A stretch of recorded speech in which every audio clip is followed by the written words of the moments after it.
kasih. Bismillahirrahmanirrahim. Assalamualaikum warahmatullahi wabarakatuh.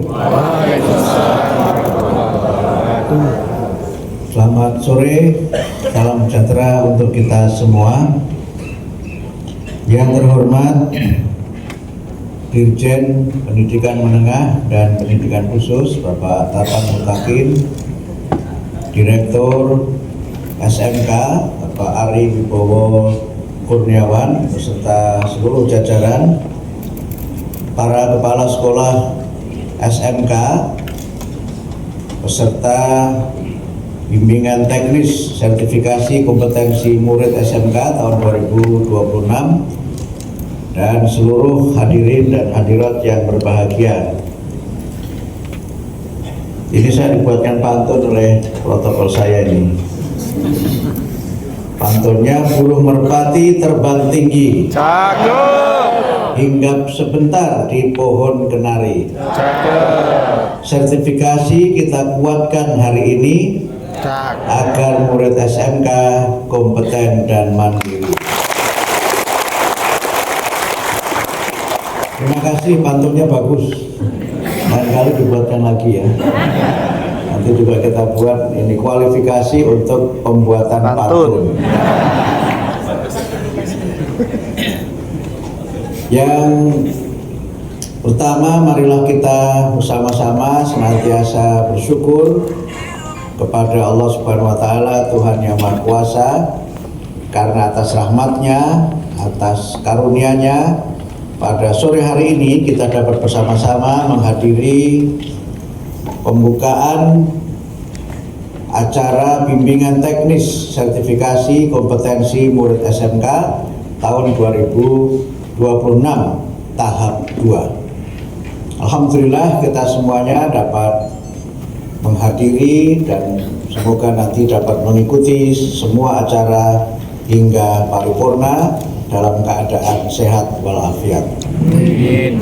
Yang kedua, saya menyampaikan selamat kepada Bapak dan Ibu guru sekalian yang sekolah-sekolahnya terpilih untuk menjadi mitra kami dalam rangka pemenuhan sertifikasi kompetensi murid SMK sebagai bagian dari usaha kita bersama untuk mewujudkan pendidikan bermutu untuk semua. Yang penting-penting tadi sudah disampaikan oleh Pak Dirjen, oleh Pak Tatang. Saya menyampaikan yang tidak begitu penting saja. Yang pertama, kalau kita bicara mengenai dunia kerja, kita berbicara mengenai bagaimana kemampuan dunia pendidikan dalam memenuhi tuntutan dan peluang yang ada di dunia usaha dan industri. Sering dalam ungkapan klasik tadi Pak Tatang juga menyebut upaya pemenuhan kebutuhan tenaga di dunia kerja dan industri itu disebut dengan link and match.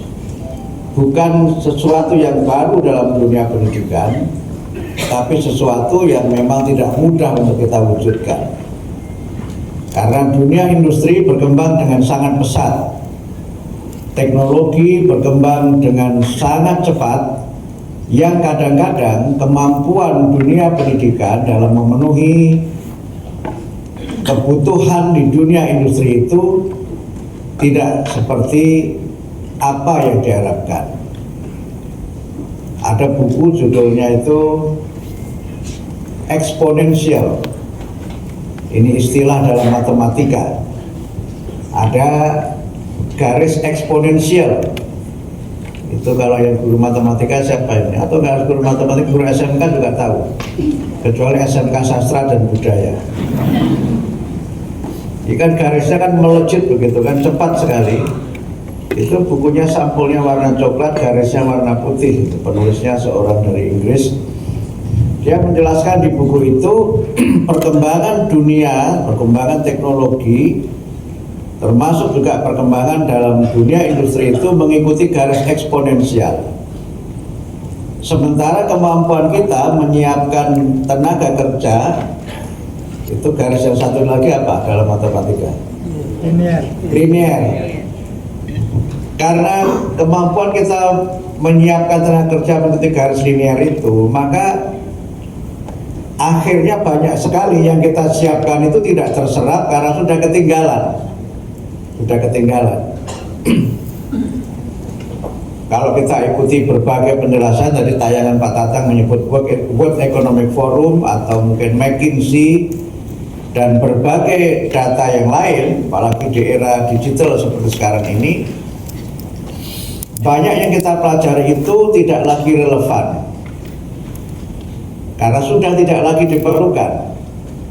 Sehingga karena itu banyak pekerjaan yang kita siapkan untuk murid kita ini yang menjadi tidak berguna karena ketinggalan oleh perkembangan itu. Teknologi yang berkembang dengan sangat cepat itu memang telah menimbulkan dampak hilangnya banyak sekali lapangan pekerjaan. McKinsey menyebut ada ratusan lapangan pekerjaan yang hilang, terutama pekerjaan yang tidak membutuhkan kemampuan teknologi. Pekerjaan yang hanya mengandalkan kemampuan-kemampuan yang sifatnya teknologi tingkat dasar atau bahkan mungkin hanya mengandalkan kekuatan otot, sedikit melibatkan kekuatan otak. Bapak Ibu, kalau yang kesini dulu mungkin beberapa kali mengikuti dinamika teknologi di jalan tol itu, dulu ada yang jaga pintu tol. Ada yang jaga pintu tol. Yang fungsinya apa? Ya bayar dan sebagainya. Itu kan tidak perlu keahlian tingkat tinggi itu. Paling kalau ada yang perlu ya mungkin nanya alamatnya kemana gitu. Bagaimana jalan menuju hotel ini, iseng nanya. Kalau yang menjaga tol itu cantik, bapak yang driver itu biasanya bolak-balik. Bukan karena keliru, karena dia ingin ngobrol sama penjaga tolnya itu. Sampai dulu ada produk iklan tertentu itu kan, nanya mereknya. Ya, ini berarti generasi saya itu. Sekarang nggak ada lagi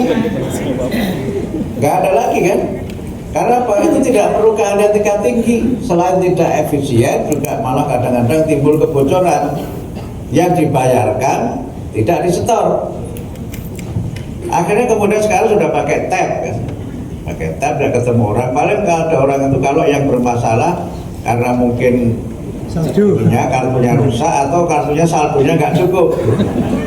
Padahal sudah ada tulisan dari jauh-jauh hari, tolong periksa saldo Anda. Pastikan saldo Anda cukup, tapi karena dasar orang tidak ngecek, ya sudah nekat aja iseng-iseng berhadiah mungkin, atau karena ignoran mengabaikan itu pun menurut saya masih tidak canggih, karena setiap kali berhenti mesti akan menimbulkan antrian. Di banyak negara maju sudah tidak pakai lagi seperti itu. Anda sudah pernah ke Malaysia? Sudah? Ada pengalaman begitu nggak lewat jalan tol Malaysia nggak? Ya, pakai chip. Udah pakai apa Bu? Sudah ada chip di Kasamu. Nah, canggih, berarti udah benar itu. Bukan dari film, berarti udah pernah kesana. Jadi kalau kita di Malaysia itu, tetangga terdekat kita itu kalau masuk tol itu nggak ada lagi tabnya gardunya, semua sudah pakai sinar inframerah itu ya dihubungkan dengan barcode, kemudian langsung auto debit ke rekening kita. Jadi lancar aja, lewat tik itu udah canggih aja. Di Australia sudah lebih lama lagi itu. Nah, skill seperti itu tidak lagi diperlukan, termasuk misalnya banyak ke depan itu kalau Anda ikuti revolusi teknologi itu kan nanti sopir itu nggak lagi diperlukan. Kalau Anda sudah sempat naik MRT belum? Usahakan jangan langsung pulang habis dari Serpong ini ke Jakarta, kemudian nikmati MRT supaya ngerti bagaimana kota Jakarta itu. Jangan ke sini langsung pulang, nggak apa-apa. Yang penting kan SPPD-nya tidak melampaui. 3 hari atau 4 hari nggak apa-apa. Jauh-jauh dari pulau, dari desa sampai ke sini nggak jalan-jalan. MRT itu mana masinisnya? Udah nggak ada masinisnya kan? Udah nggak ada masinisnya itu. Semuanya sudah on time. Dan karena semuanya memiliki kecanggihan teknologi itu presisinya sangat tinggi. Bisa memperkirakan begitu naik dari Lebak Bulus mau kantor Kemendikbudrismen berapa stop di situ, berapa nyampe itu sudah bisa dipastikan. Itulah teknologi. Sehingga kalau sekarang ada menyiapkan jadi masinis MRT ya sudah nggak akan ada berlaku lagi itu. Yang itu sudah pernah saya alami tahun 2025 ketika saya short course di Inggris itu, Pak Tatan. Saya naik kereta bawah laut dari London ke Greenwich. Greenwich itu ya pusat waktunya dunia itu, Greenwich itu. GMT, Greenwich Mean Time. Itu kereta bawah laut itu udah ada masinisnya itu. Udah semuanya fully computerized. Lancar juga, semuanya tepat waktu sehingga kita bisa membuat janji itu tidak melenceng. Karena nggak macet, sudah bisa diprediksi. Dan oleh karena itu maka kalau kita mengikuti tadi buku tadi eksponensial itu, kita semuanya harus sadar betul bahwa dunia berubah cepat. Skill yang diperlukan itu terus meningkat. Sehingga yang kita ajarkan untuk anak-anak kita itu juga tidak boleh hal yang sama seperti yang dulu.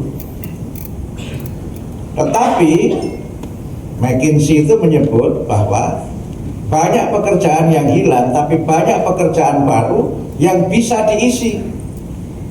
Tetapi yang bisa mengisi itu hanyalah mereka yang memang punya kemampuan untuk memenuhi kriteria-kriteria yang diperlukan. Yang tidak memenuhi, ya tidak akan bisa mengisi itu. The opportunity is there, but if you don't have any competence to meet the opportunities, then you will fail. Kira-kira bahasa Pak Tatangnya begitu. Pak Tatang ini lulusan luar negeri, jadi bahasa Inggrisnya bagus Pak Tatang. Ini orang yang insya Allah masuk surga karena namanya muttaqin.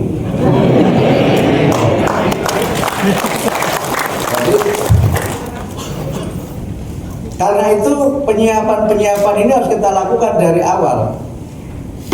Nah, World Economic Forum, ada tayangnya Pak Tatang itu kan setiap 5 tahun itu menerbitkan 10 top skills yang paling diperlukan dunia kerja. Tapi 10 top skill itu semuanya bukan hard skill, keterampilan-keterampilan yang bersifat teknikal dan motorik, tetapi keterampilan yang disebut dengan soft skills. Soft skill itu artinya skill yang soft. Kenapa dia soft? Karena dia bisa diubah-ubah, bisa diterapkan dalam situasi dan kondisi yang berbeda, bisa ditransformasikan dalam berbagai keadaan, sehingga dia lebih memiliki daya tahan dan lebih memiliki kesesuaian, selain juga memiliki fleksibilitas untuk berbagai hal. Dan soft skill itulah yang sesungguhnya perlu kita ajarkan kepada murid-murid kita. Karena banyak hal dalam dunia kerja itu tidak semata-mata ditentukan oleh kemampuan hard skill, tapi justru soft skill itu yang dia bisa transformatif. Transformatif itu ada yang pernah nonton film Transformer itu? Pernah nonton film Transformer kan? Ya, Ipin Upin nonton nggak? Ya. Nonton. Saya juga suka nonton dan dampingi anak saya. Ketika masih kecil-kecil, sekarang sudah enggak. Nah, dia bisa berubah-ubah. Atau ada mainan itu, mainan yang kita bisa bikin macam-macam dari mainan itu. Tidak perlu dicopot-copot, tapi dari bentuk yang sama bisa dibuat pesawat, bisa dibuat mobil, bisa dibuat robot dan sebagainya. Itu karena transformatif. Karena transformatif. Nah, skills inilah yang diperlukan di dunia masa depan. Karena itu maka kami di Kementerian Dikdasmen ini berusaha bagaimana membekali para murid SMK itu dengan berbagai skills. Tentu yang pertama sesuai dengan program keahliannya. Tetapi itu saja tidak cukup. Harus ada skill lain yang diajarkan yang disebut dengan soft skill itu. Yang selalu ada dalam soft skill itu 4 kan. yang sering disebut dengan keterampilan abad 21 itu, 4C itu, critical thinking, communication, collaboration, dan creativity. Itu selalu ada, tapi menurut World Economic Forum sekarang tidak lagi di atas itu, tapi masih masuk dalam 10, tapi tidak lagi top rank. Yang di atas itu sekarang 2. Yang pertama adalah analytical thinking itu, data analysis, kemampuan menganalisis data itu yang atas. Kemudian di bawahnya itu AI, artificial intelligence, dan coding, itu satu paket biasanya 2 itu. Kemudian ability to deal with complex problem solving. Kemudian kemampuan untuk negosiasi, negotiation skills, kemampuan untuk beradaptasi, dan yang lain-lainnya itu. Karena itulah maka di banyak kampus di dunia itu sekarang tidak hanya memberikan kepada lulusannya ijazah, tapi juga kompetensi, sertifikat kompetensi. Ijazah itu kualifikasi. Jadi misalnya lulus SMK, itu kan tingkatannya SLTA, SMK. Tapi dia bisa apa? Itu menyusul. Bahkan beberapa malah ada tidak perlu lagi ijazah itu. Itu yang dulu Mas Nadiem berkali-kali menyampaikan itu, walaupun sempat digoreng karena mungkin pernyataannya tidak dilaporkan utuh. Ijazah perlu, bukan tidak perlu, tetapi tidak menjadi penentu satu-satunya untuk bisa masuk dunia kerja. Ya kalau mau jadi anggota dewan ya sekurang-kurangnya SLTA. Itu yang dilihat ijazahnya, mau nilainya rata-ratanya berapa tuh urusan berikutnya, nggak dilihat. Karena diperlukan hanya lulusan SLTA. Apakah SMA, SMK, madrasah aliyah atau paket C. Paket C itu ampuh loh. Itu saya ketemu dengan penyelenggara paket C, itu banyak lulusan paket C yang jadi anggota dewan.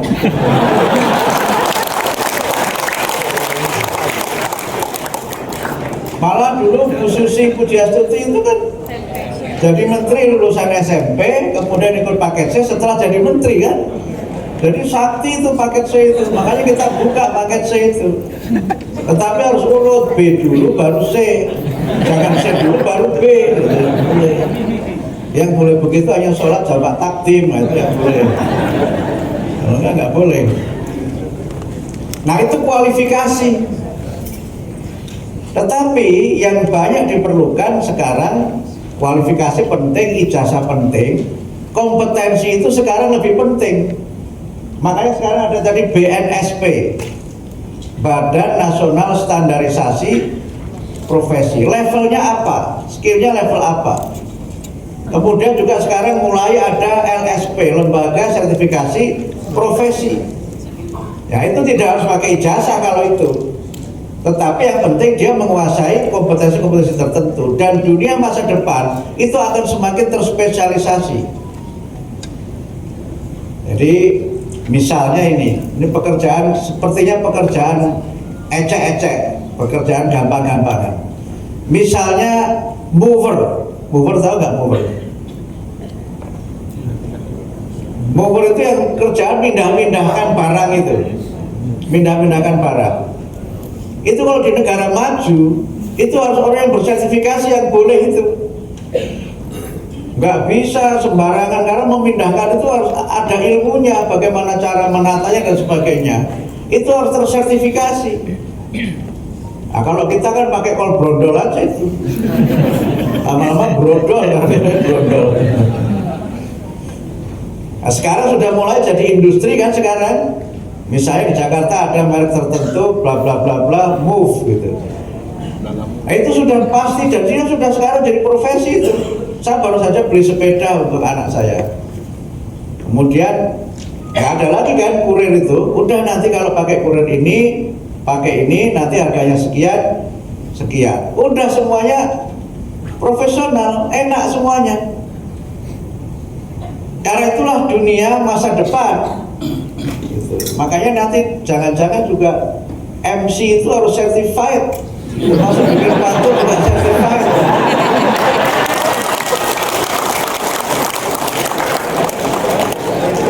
Nah, karena iya, dengan cara seperti itu maka semua orang itu dijamin akan punya pekerjaan, dan semua profesi apapun bentuknya itu dihargai karena semua orang bekerja profesional gitu. Dunia ke depan akan bergerak ke situ. Makanya skill yang tidak perlu canggih-canggih itu lama-lama akan hilang. Waktu saya ke Stuttgart itu serpong terus gitu. Saya ke kantor pusatnya Mercedes-Benz. Kantor pusatnya Mercedes-Benz. Di situ saya ditunjukkan mobil-mobil yang diproduksi Mercedes-Benz. Salah satunya mobil yang sudah tidak perlu sopir, driverless car. Mobilnya sudah ada, sudah siap. Cuma izinnya yang belum diberikan. Karena begitu sudah driverless car, itu nanti orang tidak perlu itu pakai driver, itu nggak perlu. Udah tinggal di set aja kemana gitu, dari Serpong mau kemana di set, udah jalan sendiri mobil itu. Ibu bapak bisa tidur di mobil itu. Aman, sudah diatur teknologinya. Sekarang, mohon maaf ya, sekarang kalau mobilnya agak mahal, itu kan sudah ada mobil yang bisa di-set dalam jarak tertentu. Bapak Ibu tidak perlu nyetir, dia akan jalan sendiri itu, dan benar itu. Jadi bisa tepuk tangan, bisa apa, itu aman saja kalau sudah bisa di-set. Nggak boleh sebut merek ya, nanti dikira saya jadi agen dari mobil itu. Karena itu banyak hal itu nanti berubah ke arah yang memang lebih mementingkan teknologi. Tapi yang namanya soft skill itu tetap diperlukan. Karena apa? Dia transferable. Kalau orang punya kemampuan soft skill itu, dia bisa bekerja di mana saja. Hard skill itu mudah dipahami, mudah juga dilatih. Soft skillnya yang agak susah. Dulu saya waktu masih mahasiswa itu ikut di koran kampus. Itu diantara yang saya pelajari itu adalah menulis steno itu, supaya tidak perlu nulis yang ruwet itu. Karena pakai steno bisa cepat. Sekarang mana ada wartawan yang wawancara saya pakai steno, itu nggak ada sudah. Todongkan aja HP-nya itu, dan nanti langsung dirubah pernyataan saya, langsung keluar jadi teks. Udah langsung auto teks itu, udah langsung jadi teks. Jadi kemampuan menulis steno itu sudah nggak diperlukan di dunia jurnalistik sekarang ini. Notulen yang ngetik tak itu nggak lagi sekarang, karena sudah pakai canggih sekarang, apalagi kalau pakai Zoom, pakai seperti sekarang direkam. Itu nanti sudah ketahuan saya ngomong apa, di menit berapa saya ngomong apa, sudah ketahuan semuanya. That is technology, and that's how technology change our world.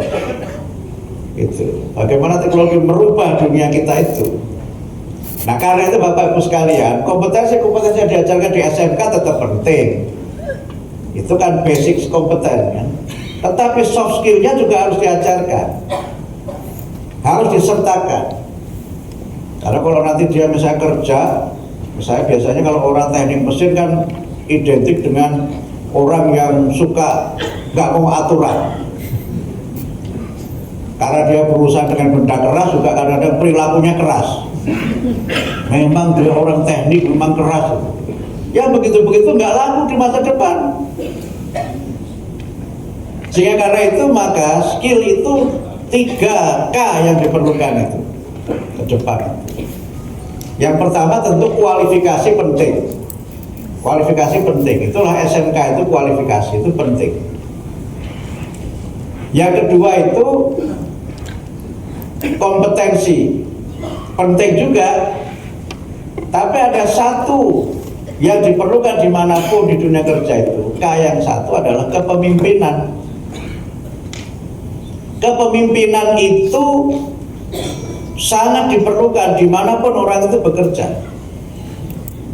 Dan disinilah kenapa kemudian Kementerian Pendidikan Dasar dan Menengah itu tidak hanya fokus pada written kurikulum yang diajarkan dalam bentuk mata pelajaran, tapi juga memperkuat hidden kurikulum.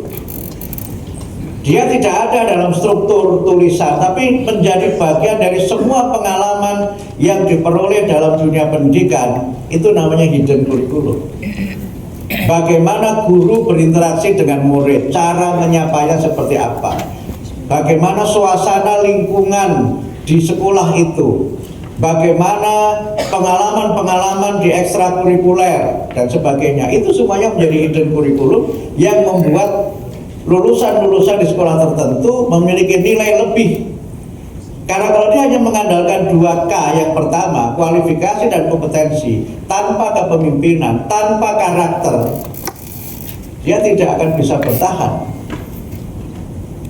Karena itu kan buku klasiknya Daniel Goleman itu, Emotional Intelligence itu, tahun 95 begitu terbit, itu kan menyebutkan bahwa kecerdasan emosional itu lebih punya pengaruh dibandingkan dengan kecerdasan intelektual untuk seorang itu sukses dalam karir.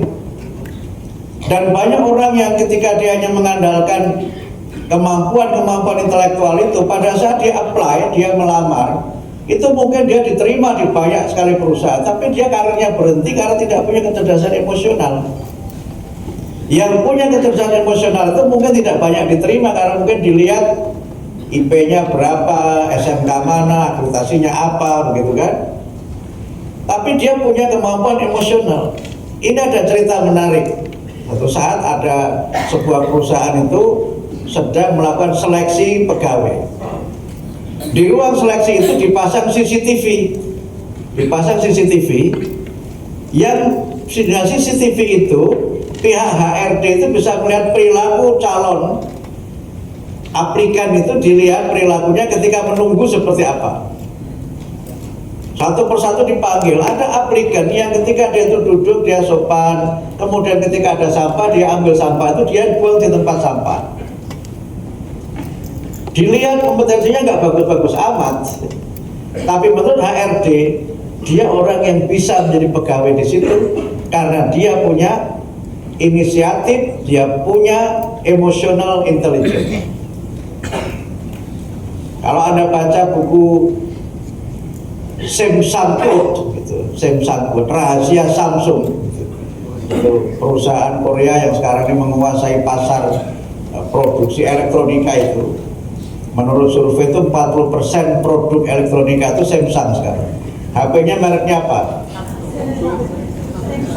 Bahasanya Samsung, kalau Samsung itu Idhar Halki itu. Jelas itu. Itu kayak orang kampung, Samsung. Sampai saya tanya itu kepada orang Korea, kepada CEO-nya Samsung, saya tanya, kamu bacanya apa sih? Oh, saya kira Samsung, ternyata Samsung, seperti baca lagu itu song. Samsung. Kan kalau bahasa Korea juga ada song kan, ya, pemain bola Manchester United kan juga song. Walaupun sekarang kalah karena juara Arsenal. Mungkin Arsenal bisa menang Persib Bandung gitu. Tandingnya di Gelora Bung Karno gitu. Promotornya Pak Tatang. Nah, atau lawan Persija gitu ya, boleh juga. Nah, dia mengatakan 10 yang diperlukan untuk orang itu jadi leaders dan jadi orang yang sukses. Selain keterampilan-keterampilan itu, dia menyebutnya diantaranya apa? Kemampuan menguasai bahasa asing. Tapi yang di luar dugaan juga kemampuan menguasai budaya dan bahasa daerah. Jadi jangan dikira kalau orang itu tidak bisa bahasa daerah, itu nggak ada gunanya, banyak gunanya juga. Itu. Selain orang yang menghormati tata nilai, menghormati orang lain, toleran dan sebagainya itu Samsung loh yang buat kriteria itu. Malah di Amerika itu ada program namanya Peace Corps. Itu program leadership di Amerika yang paling prestisius. Oh, itu pelamarnya itu berjipun itu. Karena begitu diterima di program itu, dia mesti akan jadi leaders dan diminati oleh banyak sekali perusahaan dan instansi-instansi penting. Dan yang menarik apa di program itu? Dia ditugaskan di daerah yang dianggap daerah tertinggal. Ya, untuk tidak mengatakan daerah miskin lah. Sebagian areanya di Indonesia Piskor itu. Dia harus tinggal di kampung di mana dia itu bertugas. Tidak boleh tinggal nginep di hotel, nggak boleh. Dia harus tinggal di kampung, berbaur dengan masyarakat. Dan dia harus belajar bagaimana bahasa dan budaya masyarakat di mana dia berada. Itu. Makanya kementerian itu diantara programnya adalah utamakan bahasa Indonesia, lestarikan bahasa daerah, kuasai bahasa asing. Itu kalau jadi pramusaji di Sunda nggak bisa bahasa Sunda, lain ceritanya. Jadi pelayan di Jogja nggak bisa bahasa Jawa, lain ceritanya. Cantik-cantik kok, nggak Jawa. Maksudnya nggak Jawa itu tidak bisa bahasa Jawa, tidak punya tata krama Jawa.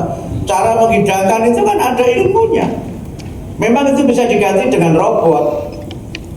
Sekarang robot itu bisa jadi pelayan, tapi robotnya hanya robot aja. Nggak bisa diajak canda robot itu. Nggak bisa diajak senyum. Senyumnya pun ya sesuai dengan ordernya itu. Memang pekerjaan begitu bisa diganti robot itu. Saya pernah ke Beijing Hospital itu, begitu masuk ketemunya robot. Dia langsung nanya, Anda mau pelayanan apa? Kalau mau pelayanan dokter belok kanan, kalau mau administrasi belok kiri. Robot aja yang ngomong di situ, nggak ketemu orang. Nggak ketemu orang. Nah kalau nggak ada orang bingung. Ini rumah sakit kok isinya kok robot semua ini. Nanti lama-lama yang ganti blanket, ganti selimut itu bisa robot loh. Bisa robot itu. Di Jepang itu kalau orang itu takut patah hati, dia pacaran sama robot. Ya kalau dia jagal bisa dia pukuli, nggak kena KDRT. Robot bisa disuruh apa saja itu. Sampai sekarang itu ada robot yang bunuh diri. Kerjain terus sama manusia itu jujur gitu. Makanya di era yang serba robotik sekarang ini, kalau lulusan yang kita hasilkan itu tidak lebih canggih dari robot, ya nggak laku. Ya nggak laku. Tapi yang namanya manusia kan tetap saja manusia kan. Sama Pak Tata, sama Pak Ari baru saja melepas 3.000 lulusan SMK ke luar negeri, ke Jepang, Korea, mana lagi Pak, Turki, Bulgaria, Jerman. Itu yang paling banyak ke Jepang itu kan caregiver, ngasuh nenek-nenek yang nggak diasuh sama anaknya itu, ya kan? Diasuh sama robot, ya robotnya lama-lama juga ngerti juga kan, nggak pakai perasaan juga robot itu. Nah, akhirnya tetap saja laku, yang namanya manusia tetap saja laku. Nah, yang diperlukan apa? Disitu nggak perlu canggih-canggih kan itu. Yang penting bisa sedikit bahasa Jepang, punya kesabaran melayani manusia, itu aja kan. Kalau hanya ganti popok juga bisa robot. Nah, disinilah sebenarnya faktor soft skill itu menjadi penting. Karena itu sekali lagi, ketika sekolah-sekolah Bapak Ibu sekalian mengajarkan kompetensi-kompetensi yang diperlukan dunia kerja, itu bagus. Tapi itu tidak cukup. Itu tidak cukup. Tidak cukupnya karena apa? Kalau nanti kemudian dia ternyata tidak bisa kerja juga, nah dia kan kemudian harus dong mencari atau menciptakan lapangan kerja sendiri. Karena itu kan SMK itu tagline-nya kita ganti dengan MWB. MWB itu melanjutkan wirausaha dan bekerja. Banyak yang melanjutkan, sebagian mahasiswa saya di UIN itu lulusan SMK dan pinter-pinter. Kemudian dia wirausaha, dia mandiri. Kalau dia punya kreativitas yang tinggi, punya kemampuan kepemimpinan, dia lebih baik jadi entrepreneur daripada menjadi pegawai. Itu ada kutipan dari almarhum Bob Sadino itu, entrepreneur terkenal itu. Dia mengatakan begini untuk memotivasi orang supaya berani jadi pengusaha atau jadi entrepreneur. Itu dia mengatakan, kalau Anda jadi pejabat, setinggi apapun jabatan Anda adalah pegawai, Anda adalah orang yang tidak bebas. Pak Tatang ini dirjen eselon 1, tapi kalau sudah saya panggil, batal semua acara, dipanggil Pak Menteri. Kalau enggak,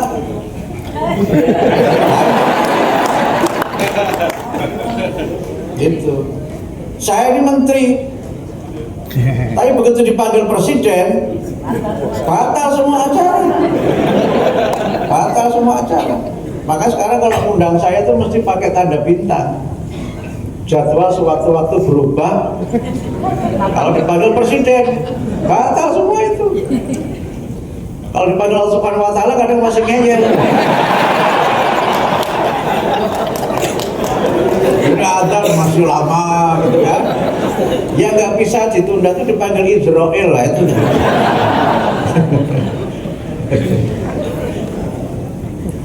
Itu kata Bob Sadino. Tapi kalau Anda jadi pengusaha, sekecil apapun perusahaan Anda adalah bos.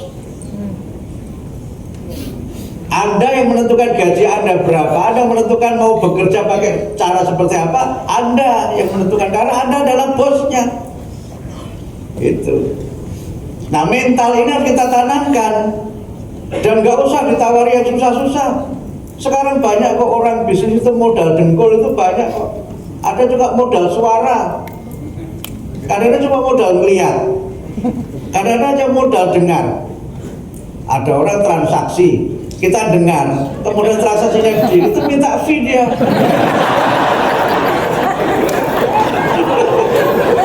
Ongkos dengar, ongkos melihat. Ada nggak yang begitu? Ada itu. Ya kan?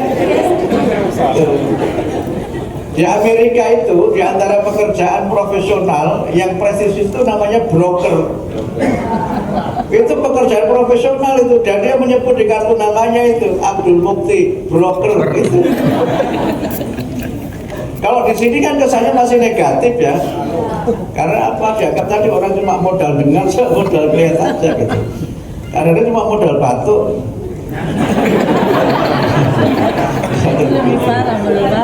Nah yang begitu ya, kita mau untuk memotivasi saja. Karena apa? Misalnya hotel seperti ini belum tentu yang punya hotel itu satu orang. Bisa jadi manajernya sendiri, yang punya tanah sendiri, kemudian bagiannya sendiri-sendiri, itu melibatkan banyak sekali pihak. Nah, dunia sekarang itu dunia terkoneksi seperti itu. Nah karena itu maka mentalitas untuk jadi entrepreneur itu harus kita ajarkan.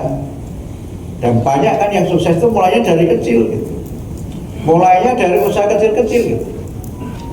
Saya baru saja baca, karena dikirimi di grup itu, ceritanya Haji Isam.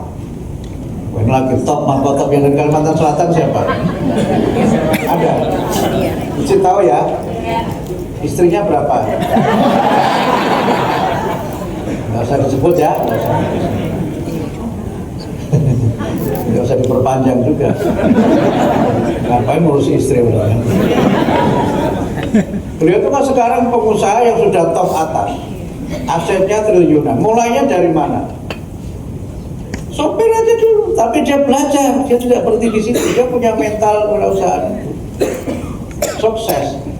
Jadi kalau ada orang sukses itu, jangan dilihat ketika dia sukses, tapi proses dia menjadi sukses itu yang perlu kita lihat. Dan anak-anak kita perlu belajar itu untuk dia punya mentalitas entrepreneur. Teman saya Pak Khairul Tanjung itu yang punya Transcorp, itu kan dulu juga biasa-biasa saja. Belum menyebut dirinya si anak singkong, bukunya juga judulnya si anak singkong. Tapi bisa menjadi pengusaha sukses, iya kan? Karena apa? Punya mental untuk maju, punya jiwa entrepreneur gitu. Dan inilah yang juga perlu kita tanamkan kepada anak-anak kita, murid-murid SMK itu. Karena kalau kita ajari mereka melamar pekerjaan, bisa putus asa dia. Karena belum tentu yang diperlukan adalah yang sesuai dengan kualifikasi dan kompetensi dia. Dan inilah yang kemudian menjadi contoh bagaimana entrepreneurship itu menjadi bagian tak terpisahkan dari pendidikan di SMK. Kualifikasi penting, kompetensi penting, tapi skill, terutama soft skill, leadership, kepemimpinan, karakter itu juga harus kita tekankan. Inilah yang dikehendaki oleh Pak Presiden Prabowo. Bagaimana lulusan SMK itu bisa siap kerja. Ada SMK Go Global dan berbagai macam skill yang diperlukan supaya mereka yang memang tidak melanjutkan dan memang memilih bekerja atau menciptakan lapangan pekerjaan, kita fasilitasi dengan pendidikan yang kita berikan untuk mereka. Saya kira saya harus berhenti sampai di sini supaya semangat Bapak-Ibu sekalian. Mudah-mudahan kesempatan untuk mengikuti program ini dapat menjadi langkah awal untuk Bapak Ibu semua bersama-sama dengan kami memberikan layanan pendidikan yang bermutu untuk semua.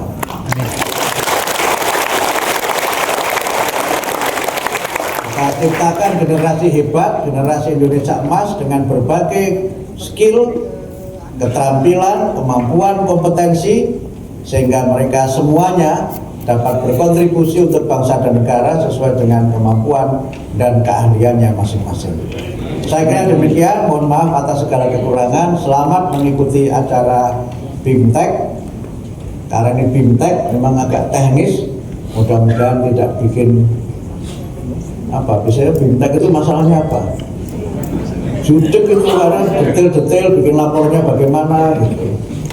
Tapi itu juga penting karena kalau lapornya nggak benar, itu bisa juga tidak benar juga. Karena itu maka sekali lagi selamat, ikuti acara ini dengan sebaik-baiknya. Mudah-mudahan semuanya sehat. Amin. Sampai hari apa ini? Oh, cuma sampai besok. Ya? Sampai besok. Oh, dari hari Sabtu. Oh, Masya Allah, saya kira ini baru pembukaan.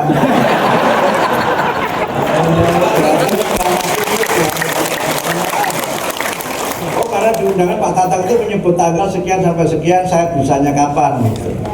Nah, karena mengikuti waktu itu menunjukkan menteri itu penting. Ya, saya kira demikian. Mudah-mudahan besok bisa kembali selamat sampai tujuan dan merayakan Idul Adha di kampung halaman masing-masing bagi yang beragama Islam. Boleh juga lah kalau SPPD-nya lebih sembelih kurban kambing. Tapi bagi beragama Islam, bagi yang beragama lain, saya kira selamat untuk mengikuti acara ini, selamat berlibur. Semoga semuanya sekali lagi selamat sampai tujuan. Terima kasih. Wassalamualaikum warahmatullahi wabarakatuh.